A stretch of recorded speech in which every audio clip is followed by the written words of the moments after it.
Les témoins du mariage, quand la piété scelle la bénédiction. Le mariage en islam. Ce n'est pas une simple signature, ni une fête, ni un moment social. C'est un acte d'adoration, un engagement solennel devant Allah. Un lien sacré qui repose sur la sincérité, la loyauté et la foi. Et pourtant, combien prennent à la légère le choix de leurs témoins. On appelle un ami, un cousin, quelqu'un de passage. Sans se demander est-il pieux, est-il digne de témoigner devant Allah. Le prophète a dit, il n'y a pas de mariage sans tuteur et sans deux témoins justes. Rapporté par At-Tir et Abu Dav, authentifié par Asidine Oleik Albani. Deux témoins, pas quatre, pas un seul, deux. Deux hommes musulmans connus pour leur droiture, leur prière, leur sincérité. Parce que ces témoins ne sont pas là pour faire joli. Ils ne sont pas là pour insister à une cérémonie. Ils sont là pour attester devant Allah que ce mariage est licite, pur et conforme à sa loi.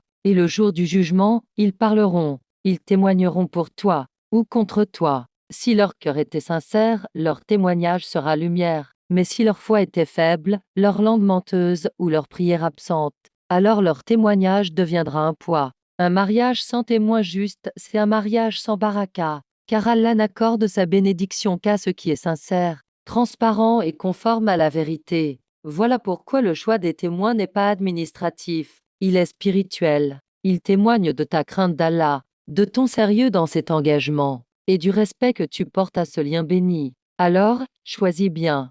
Choisis ceux dont la prière protège le cœur. Choisis ceux dont la présence attire la miséricorde. Car ce jour-là, quand tu prendras la main de ton épouse, ce ne sont pas seulement deux hommes qui t'auront vu, c'est Allah qui aura observé ton intention. Les témoins du mariage, quand la piété scelle la bénédiction.